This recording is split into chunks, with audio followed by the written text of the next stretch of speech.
చాలా చలిగా ఉంది.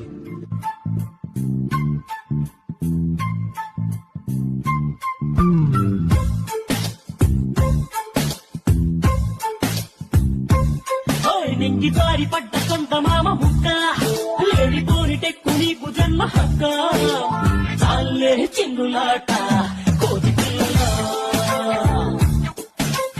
అణిగి మణిగి ఉండలేవా ఆడపిల్లల చిన్న పల్లెటూరి బావిలోన తప్ప నీలోన ఏమిటంత అంతలేసి గొప్ప నీకు నువ్వు సూపర్ అంటూ చెప్పకే అలా నేల మీద నేమనంటూ రెచ్చిపోగలా